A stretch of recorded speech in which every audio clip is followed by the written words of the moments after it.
नमस्कार, मैं वंदना यादव और आप देख रहे हैं भारतवाणी नेशनल। मेरे साथ इस समय मौजूद हैं यूक्रेन से लौटी मेडिकल की छात्रा और इटावा की रहने वाली तेजस्विता। तो हम तेजस्विता से जानकारी लेंगे कि जो अभी लौटी हैं ये यूक्रेन से, तो वहाँ किस तरीके के हालात हैं, क्योंकि आपको भी पता है कि यूक्रेन और रूस में बहुत ही ज़्यादा युद्ध छिड़ा हुआ है। तो ऐसे में हम इनसे जानकारी लेंगे कि यूक्रेन में किस तरीके की स्थिति है। और जी तेजस्विता, बताइए कि आप यूक्रेन से अभी लौटी हैं हाल ही में इटावा, तो वहाँ क्या किस तरीके का माहौल है और किस स्थिति से आप आनन-फानन में यहाँ इटावा लौटी हैं?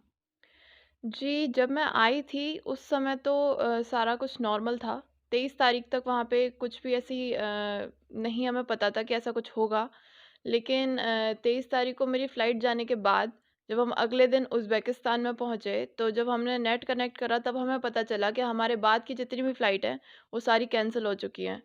और सुबह-सुबह हम जहाँ पे रह रहे थे वेनेत्सिया शहर में, उससे थोड़ी ही दूरी पे एक बॉम्ब ब्लास्ट हुआ था, जो यूक्रेन का मिलिट्री बेस है सबसे बड़ा, वहाँ पर।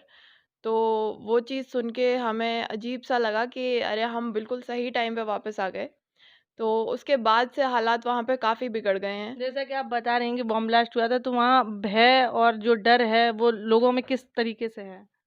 वहाँ पे इस समय बहुत ज़्यादा डर की स्थिति बनी हुई है, क्योंकि वहाँ पे जो मेरी दोस्त है जिनसे मैं अभी रेगुलरली बात कर रही हूँ, वो बता रही हैं कि वहाँ पे एक तो सर्दी बहुत है इस समय, जी, माइनस जी। में टेम्परेचर है। हुँ। उस माइनस के टेम्परेचर में वहाँ पे वो बंकर में जाके सो रहे हैं बच्चे रात-रात भर।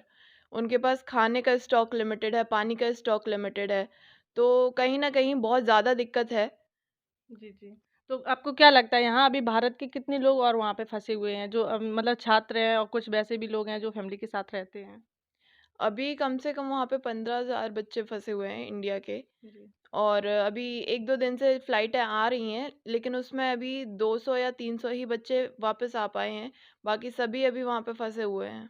आपने किन परिस्थितियों में अपना फ्लाइट बुक कराया था यहाँ इंडिया में आने के लिए?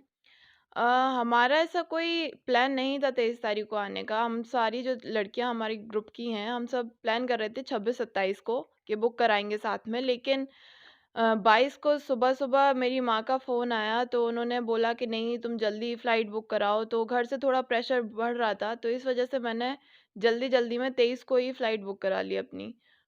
जी, अब आगे का क्या है आपका, मतलब कुछ ऐसा तो मन में नहीं सता रहा है कि हमारी पढ़ाई अधूरी रह जाएगी, या फिर आगे का क्या सोच रहे हैं आप?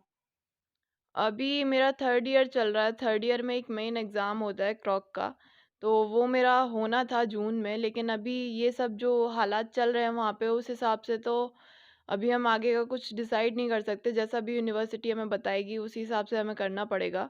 तो कहीं न कहीं पढ़ाई से रिलेटेड चिंता तो अभी है दिमाग में।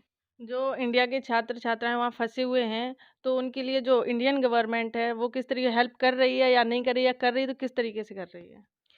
इंडियन गवर्नमेंट की गलती मैं मानूँगी, क्योंकि ये जो सिचुएशन आई है इस टाइम, उसमें कहीं न कहीं इंडियन गवर्नमेंट की बहुत बड़ी गलती रही है कि उन्होंने पहले से हमें नहीं बताया, वरना ये कंडीशन आती ही नहीं।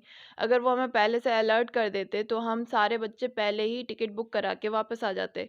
लेकिन वहाँ पे एक गलती और थी कि वहाँ पे फ़्लाइटें बहुत महँगी थी। 80,000 की फ़्लाइट है, हर बच्चा अफ़ोर्ड नहीं कर सकता। मेरी जो फ़्लाइट हुई है वो 60,000 की हुई थी। तो कहीं न कहीं इंडियन गवर्नमेंट की गलती रही है, और अभी भी इंडियन गवर्नमेंट भेज रही अभी भी इंडियन गवर्नमेंट जो है वहाँ पे एम्बेसी वालों को कुछ ख़ास मदद नहीं कर रही है उनकी बच्चों की। लेकिन हो रहा है, अब धीरे-धीरे बच्चे आ रहे हैं तो कुछ ना कुछ होगा उनका। तो ये मेरे साथ थी तेजस्विता, जो अभी हाल ही में यूक्रेन से लौटी हैं। ये मेडिकल छात्राएँ इटावा लौटी हैं। तो इन्होंने बताया है कि गवर्नमेंट की बहुत बड़ी लापरवाही देखने के लिए मिली है, कि बहुत ज़्यादा पैसों से यहाँ वहाँ फ़्लाइट बुक की जा रही हैं और वहाँ बहुत ज़्यादा भय का माहौल बना हुआ है, और कुछ लोग अभी भी फँसे हुए हैं जो भारत के हैं।